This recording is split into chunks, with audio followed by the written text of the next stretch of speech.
धन्यवाद देता हूं। और बहुत सारी बातें उन्होंने रखी, जहां से शुरुआत की कि बुलंदशहर की घटना आज पूरे उत्तर प्रदेश को चिंतित कर रही है और खासकर बेटियां, बहन ये सोच रही हैं कि लगातार सरकार ने ये कहा कि कोई भी बेटी अगर 12 बजे भी घूमना चाहेगी तो कहीं उसके साथ कोई घटना नहीं होगी।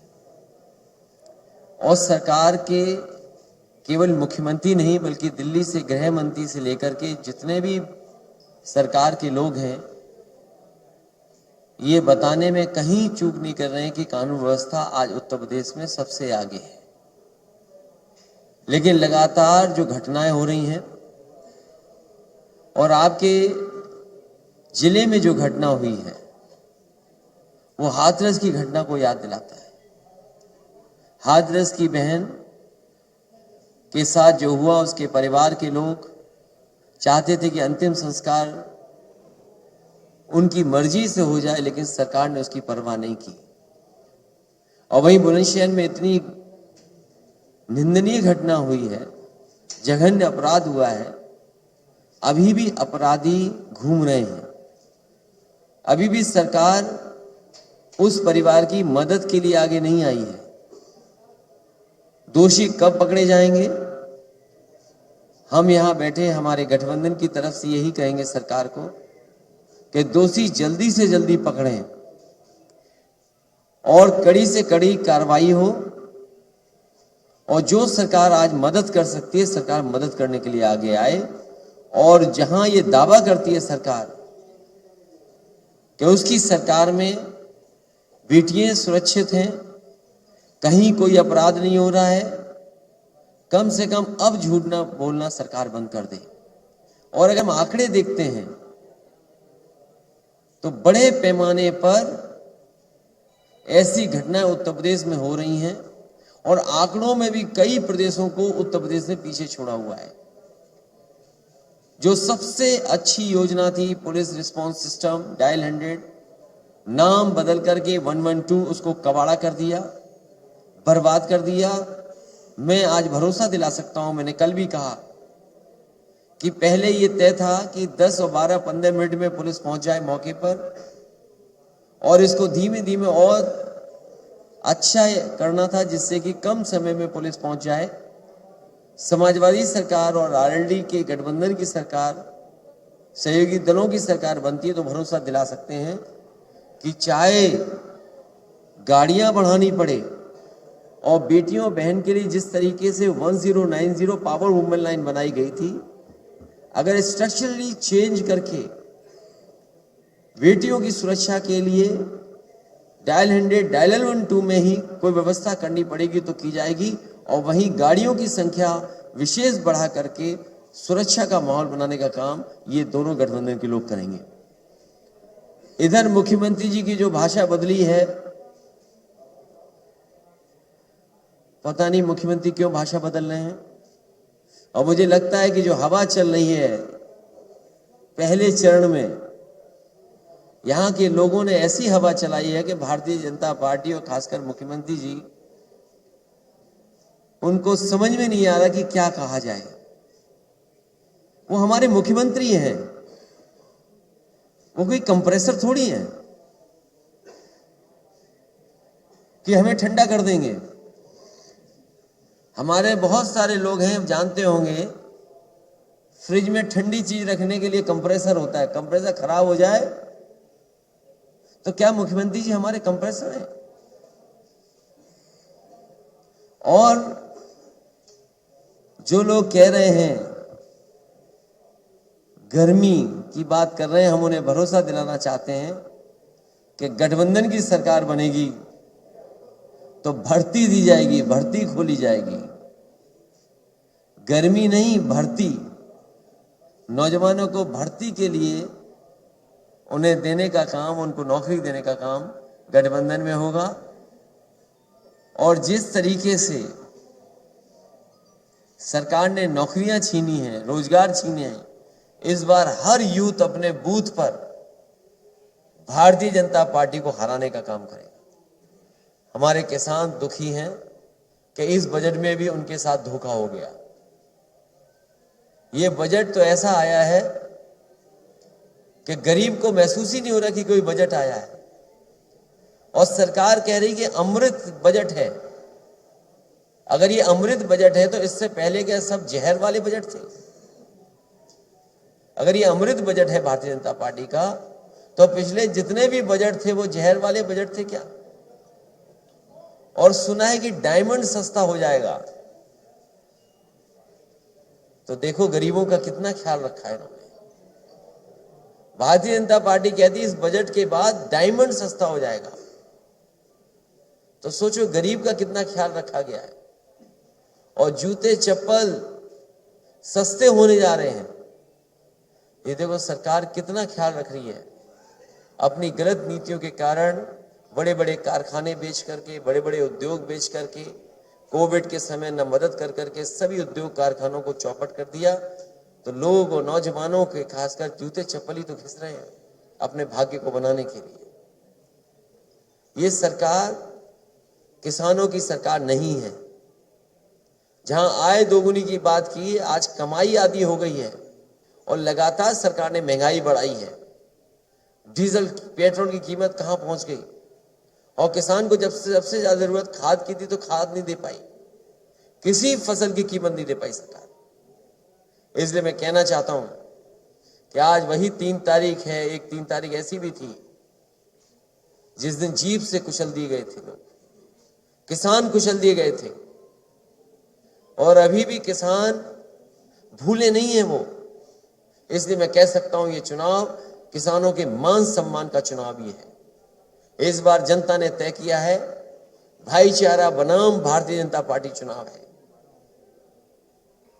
लगातार हम लोग जगह जगह जा रहे हैं, जनता से अपील कर रहे हैं, और जो समर्थन मिल रहा है उस समर्थन से मैं कह सकता हूं सहयोग जो मिलने जा रहा है, इस बार ऐतिहासिक जीत आरएलडी और समाजवादी पार्टी के गठबंधन की होने जा रही है।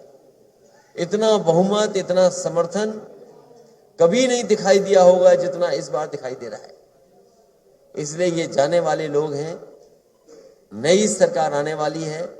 मैं भरोसा दिला सकता हूं कि जो घोषणाएं की हैं, जो संकल्प लिया है कि सरकार बनने के बाद घरेलू बिजली 300 यूनिट माफ होगी, बिल नहीं आएगा, साथ ही साथ सिंचाई मुफ्त होगी किसानों की, और बहुत पुरानी कर्मचारियों की मांग कि ओल्ड पेंशन बहाल हो। समाजवादी सरकार और आरएलडी और गठबंधन की सरकार बनने के बाद पुरानी पेंशन बहाल होगी, कर्मचारियों की मदद करने का काम करेंगे। जिस तरीके से समाजवादियों ने जो काम किए आज भी दिखाई दे रहे हैं।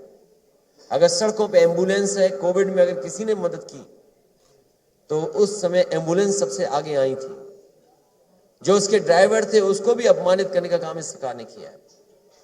जो 100 नंबर 112 हो गई है वो भी समाजवादी सरकार की देन है, जो सड़कों पे दिखाई दे रही है। कोविड के समय पर जिन परिवारों में भी लैपटॉप पहुंचा होगा वो आज भी चल रहा होगा, आज भी खराब नहीं हुआ होगा।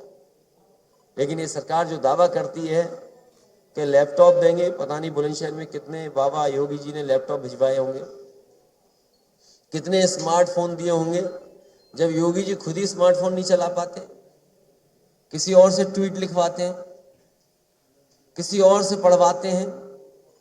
तो आपको हमको लगातार 4.5-5 टैबलेट देते रहे हो, पता नहीं कौन सी टैबलेट हमें और आपको देते रहे। इसलिए ये सरकार जाने वाली है।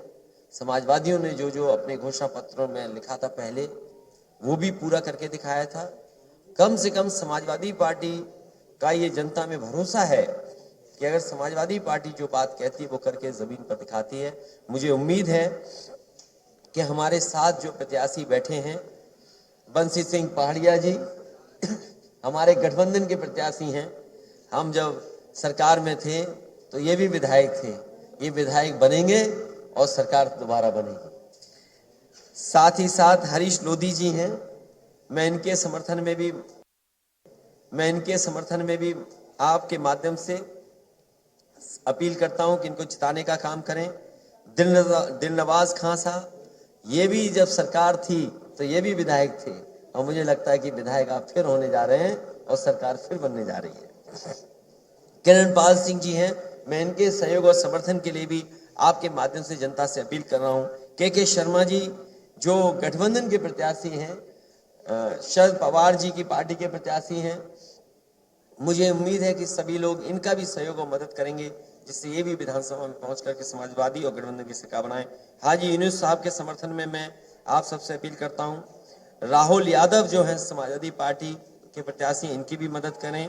मैं दोनों जिलाध्यक्षों का धन्यवाद देता हूं, अरुण चौधरी जी और राहुल यादव जी, और इसके साथ हमारे संगठन और पार्टी के बहुत सारे पदाधिकारी हमें दिखाई दे रहे हैं, पूर्व अध्यक्ष भी दिखाई दे रहे हैं, जिम्मेदार कार्यकर्ता हैं, दोनों दलों के जिम्मेदार कार्यकर्ता, दोनों दलों के जिम्मेदार पदाधिकारी, मैं उन सब का धन्यवाद देता हूं और इस भरोसे और इस उम्मीद के साथ कि चुनाव में वो एक एक बूथ पर मदद करने का काम करेंगे, अपने अपने प्रत्याशियों को जिताने का काम करेंगे। मैं प्रेस के लोगों का एक बार फिर धन्यवाद देता हूं।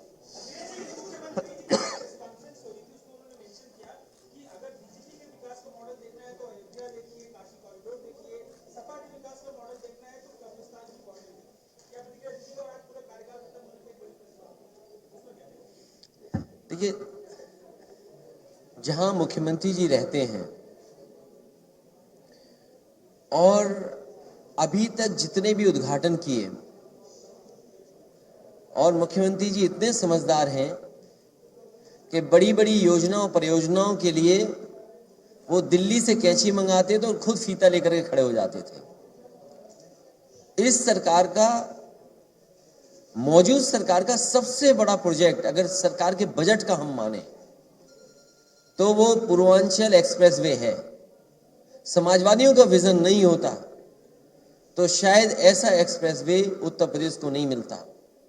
मैं राइडिंग क्वालिटी देख करके आ रहा हूं, पेरिफेरल रोड की भी और एनएचआई की बनी हुई सड़क का भी। आप उन एक्सप्रेसवेज पर चलें और 120 की रफ्तार से चलें, हाथ में कप ले लें, चाय पीते हुए चले जाएंगे। लेकिन अगर आप यहाँ के जो बने हुए भारतीय जनता पार्टी के सड़कें हैं, इनकी राइडिंग क्वालिटी ऐसी है कि अगर आप 40 से ऊपर 60 गए नहीं कि आपका पेट दर्द और कमर दर्द हो जाएगा। जहां पर मुख्यमंत्री जी बैठते हैं वो लोक भवन समाजवादियों का बनवाया हुआ है। जिस सोफे पे वो तस्वीर आती है कभी कभी, वो समाजवादी सरकार का खरीदा हुआ है। जिस हेलीकॉप्टर से वो उत्तर प्रदेश का बहुत दौरा करते थे, वो समाजवादी सरकार में लिया गया है। जिस गाड़ी में वो लखनऊ में चलते हैं, जो आर्मर्ड है, उसको भी समाजवादी सरकार में लिया हुआ है। वो दिन रात समाजवादी मॉडल को ही देखते हैं, उनके पास कोई मॉडल नहीं है। जो गुजराती मॉडल था वो धोखा का मॉडल था, वो भ्रम का मॉडल था। लोगों ने देखा जब विज्ञापन आया जेवर के एयरपोर्ट का तो चीन का एयरपोर्ट की तस्वीर थी। फ्लाईओवर दिखाना था तो बंगाल का फ्लाईओवर दिखाया, कारखाना दिखाना पड़ा तो अमेरिका से कारखाना ले आए। तो इनसे ज्यादा झूठ कोई बोल नहीं सकता। और इस बार मैं कह सकता हूं कि बुल और बुलडोजर का उत्तर प्रदेश से पता नहीं लगेगा।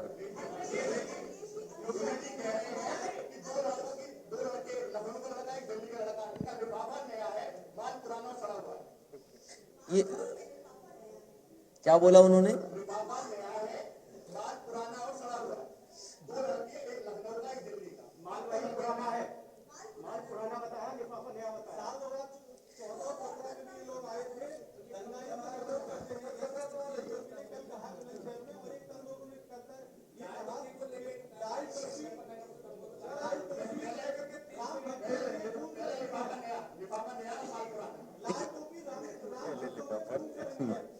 देखिए, मुख्यमंत्री जी कुछ भी कह सकते हैं। जिनको भारतीय जनता पार्टी ने पैदल कर दिया, किसने नहीं देखा कि दिल्ली वाले 4 पहिए की गाड़ी में जा रहे थे, उन्हें पैदल पैदल कर दिया था। और ये भारतीय जनता पार्टी के सदस्य नहीं है, टिकट मांग रहे थे। एक बात तो तय है, इस बार बाबा मुख्यमंत्री जी नहीं बनने जा रहे। उन्हें अपनी चिंता करनी चाहिए। हम 2 नौजवान वो लोग हैं जिनको विरासत में किसानों की लड़ाई मिली है। हम लोग किसानों का संघर्ष कर रहे हैं। आप चौधरी चरण सिंह जी की विरासत को आगे बढ़ाना चाहते हैं, वो इसलिए कि किसान की अगर किसी ने लड़ाई सबसे पहले लड़ी तो चौधरी चरण सिंह जी ने। उन्हें आर्थिक रूप से कैसे मजबूत करें। और फिर हम समाजवादी लोग हैं, आप आरएलडी हैं, उन्हें दुख इसी बात का है कि दोनों साथ क्यों हैं, दोनों उनका सुपड़ा साफ कर रहे हैं।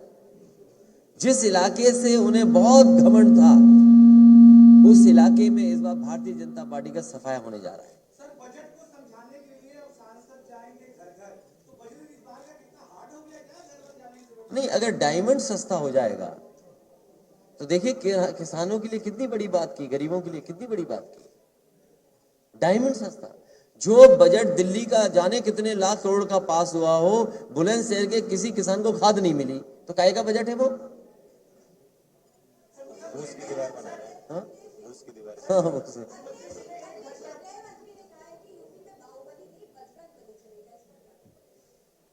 इसमें कौन खराब बात है? हमारे गांव में देखा इतने बड़े बजरंगबली खड़े, और अगर इतने बड़े बजरंगबली उनके घर में गांव में खड़े हो तो बता दो आप। सवाल वो नहीं है, सवाल ये कि किसानों को खाद मिलेगी कि नहीं मिलेगी। आपने कहा आय दोगुनी हो जाएगी किसानों की, आज भी आय दोगुनी नहीं है।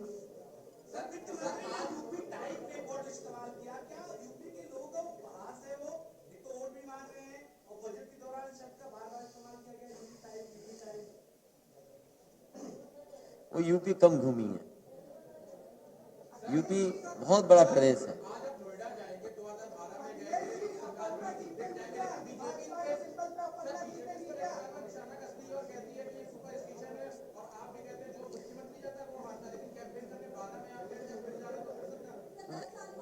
नहीं, सुपरस्टिशन ये है, अंधविश्वास ये है, धारणा ये है, लेकिन धारणा हमेशा तोड़ी गई है। लेकिन एक धारणा ये भी है कि जो नोएडा जाता है उसकी भी सरकार बनती है। मैं 2011 में अपनी साइकिल की यात्रा वहीं से शुरू की थी और सरकार बनाई थी। इस बार भी मैं नोएडा में इसीलिए जा रहा हूं कि आने वाले समय में सरकार बनानी है। 11 मैं पार्टी गए थे, दोनों पार्टी के संगठन के लोग हुए हैं और जरूरत पड़ने पे परिवार की दोनों संगठन के लोग मदद करेंगे।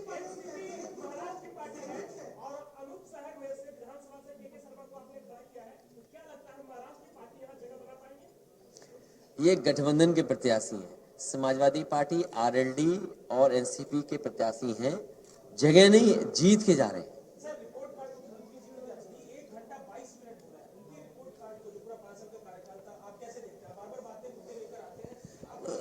आप ही बताइए, 1 घंटा 22 मिनट अगर कोई बोला है तो क्या उन्होंने अपना संकल्प पत्र पढ़ा होगा?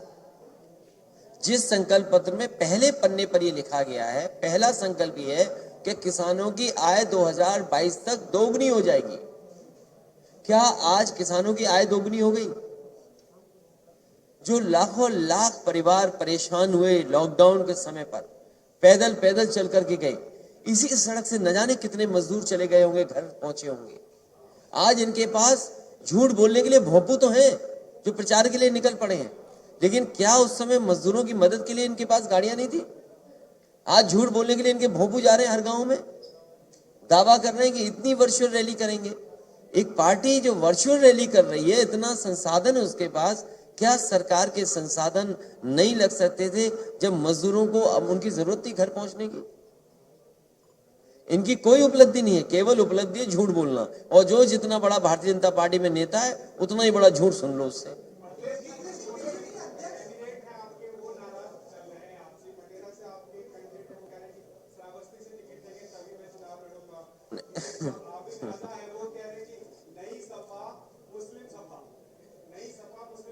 देखिए, एक के बारे में तो मैं कह सकता हूँ, थोड़ा दूर भेज दिया उन्हें। वो चाहते हैं करीब में चुनाव लड़ ले, वो विचार करेगी पार्टी। टिकट तो नहीं काटी उनकी। सर, आपकी पार्टी को योगी जी तमंचावादी पार्टी कहती है और साथ ही कहती है अलीगढ़ में हम डिफेंस कॉरिडोर बना रहे हैं और वहां का तोप का गोला छूटेगा वो सीधा पाकिस्तान में बर्बादी करेगा और हिंदुस्तान में उसमें खुशहाली आएगी। तो कैसी खुशहाली आएगी? क्या किसने कहा? किसने? योगी जी ने कहा था कि हम। अरे तुम उनकी बात मान ली है कि तोप बन गई? अरे भाई पत्रकार साथी, योगी जी की बात मानने लगोगे तो न जाने कहां चले जाओगे तुम। उन्होंने कहा तोप बनेगी, बन गई क्या लीड में तोप? हमारे यहाँ कह रहे थे झांसी में मिसाइल बनेगी, झांसी वाले आज। और रक्षा मंत्री राजनाथ सिंह इस वक्त अमरोहा में